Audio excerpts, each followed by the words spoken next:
Shalom saudara, salam sejahtera dalam kasih Tuhan kita Yesus Kristus.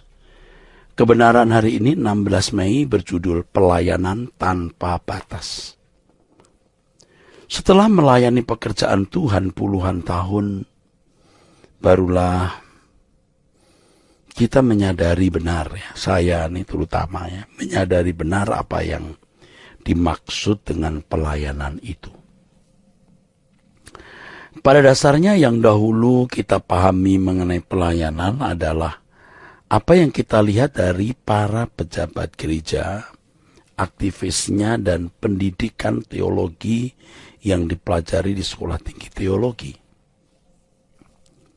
Pengertian kita dulu mengenai pelayanan adalah kegiatan di sekitar gereja yang dilakukan oleh mereka yang memiliki legitimasi atau pengesahan untuk pelayanan, yaitu para pejabat gereja dan yang lulus dari sekolah Alkitab. Konsep kita mengenai pekerjaan pelayanan antara lain khotbah, memimpin puji-pujian, mengorganisir serta berpartisipasi dalam kegiatan-kegiatan di lingkungan gereja. Itulah sebabnya kalau kita mengajak orang melayani Tuhan, berarti ikut serta dalam kegiatan gereja. Konsep pelayanan yang tidak tepat ini membatasi pelayanan secara utuh, membatasi pelayanan secara lengkap yang seharusnya dilakukan setiap orang percaya bagi Tuhan. Harus diingat bahwa menyembah Allah harus dalam roh dan kebenaran. Artinya ibadah yang tidak dibatasi oleh ruangan dan waktu serta sistem yang dibuat manusia. Konsep yang salah mengenai pelayanan menutup peluang banyak anak Allah untuk melayani pekerjaan Allah. Sehingga banyak orang-orang yang tidak pernah melayani Tuhan sepanjang umur hidupnya. Sebab yang dipahami pelayanan itu hanya kegiatan di lingkungan gereja, sehingga dia merasa bahwa bidang yang digeluti itu bukan pelayanan, dia melakukannya tanpa terang firman Tuhan. Dan bidang yang digelutinya itu hanya untuk mencari kehidupan bagi dirinya. Tetapi kalau dia menyadari bahwa bidang yang digeluti itu adalah pelayanan, maka dia akan membuat bidang yang digelutinya semakin ahli. Ia makin ekspor di bidangnya dan sungguh-sungguh mempersembahkan itu untuk kemuliaan Allah, artinya bagi kepentingan sesama. Dan di tempat di mana dia menggeluti bidangnya, dia menjadi utusan Allah sebagai misionaris Tuhan.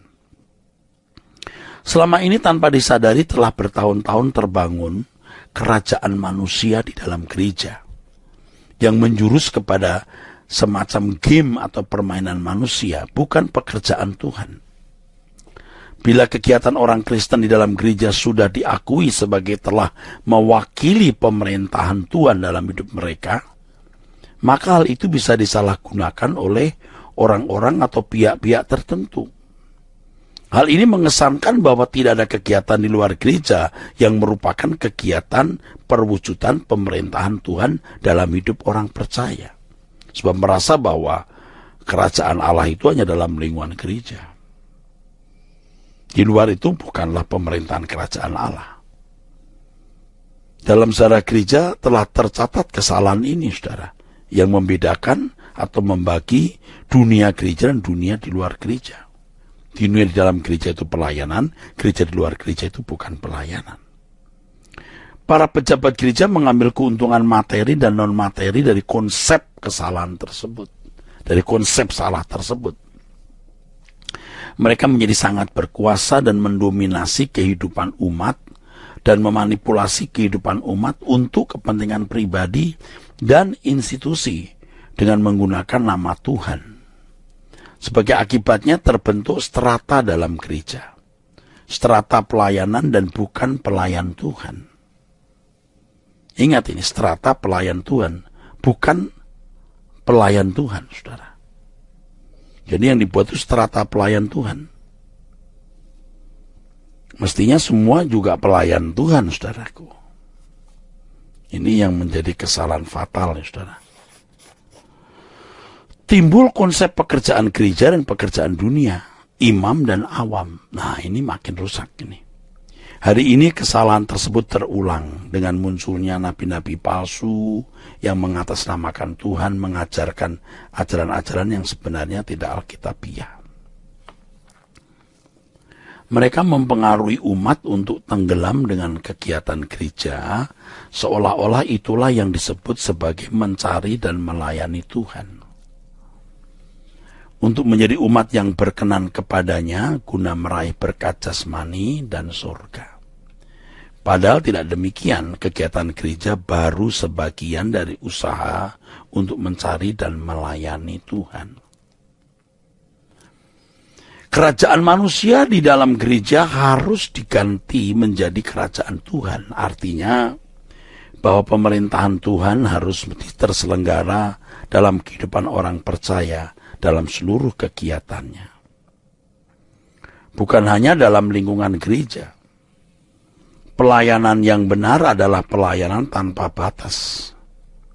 Pelayanan tanpa batas artinya usaha yang dilakukan demi kepentingan atau keuntungan Tuhan, sehingga memuaskan dan menyenangkan hati Tuhan. Ini adalah pelayanan yang tidak dibatasi oleh ruangan, tidak dibatasi oleh waktu, tidak dibatasi oleh cara-cara. Jadi bukan hanya di lingkungan gereja dan lembaga-lembaga Kristen, seseorang itu ada di dalam pelayanan. Dimanapun kita berada, melalui segala hal yang kita lakukan, disitulah kita melayani Tuhan. Artinya melayani perasaan Tuhan, menyenangkan Tuhan dengan apa yang kita ucapkan, apa yang kita lakukan, apa yang kita pikirkan, saudaraku. Jadi sesungguhnya tempat pelayanan orang percaya adalah seluruh wilayah di mana orang percaya berada. Ya, disitulah ia menyelenggarakan hidup bagi kepentingan sesamanya. Dan itulah sesungguhnya, saudaraku, pelayanan yang sejati. Nah, saudaraku sekalian, dalam hal ini kita harus belajar apa yang dimaksud dengan ibadah. Ibadah, atau yang dalam lingkungan gereja juga sering disebut sebagai kebaktian. Ibadah dan kebaktian kita itu bukan hanya terselenggara di dalam gereja melalui sebuah liturgi atau seremonial. Nah, kalau agama-agama pada umumnya kan memang begitu, yang namanya ibadah itu seremonial. Nah, kita tidak mengenal seremonial sebagai ibadah. Seremonial itu baru bagian kecil dari ibadah utuh yang kita miliki dan kita lakukan untuk Tuhan. Ya, saudara. Jadi bukan hanya terselenggara di satu acara di gereja dalam satu kebaktian atau misa. Tetapi dimanapun kita orang percaya berada, itulah kita melakukan ibadah kita kepada Tuhan. Maka di Roma 12 ayat 1 dikatakan bahwa ibadah yang sejati adalah mempersembahkan tubuh sebagai korban yang hidup, yang kudus dan yang berkenan kepada Allah.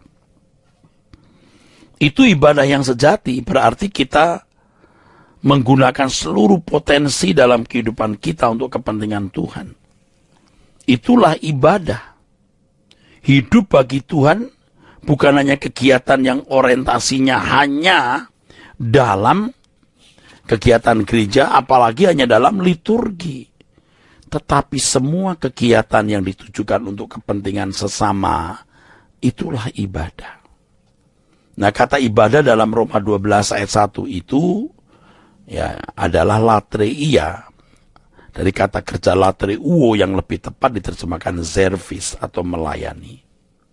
Jadi kalau selama ini banyak orang berpikir bahwa pelayanan adalah kegiatan gereja semata-mata, maka ini adalah suatu kebodohan yang sungguh-sungguh merugikan, saudara. Ya, kiranya kebenaran ini memberkati kita sekalian.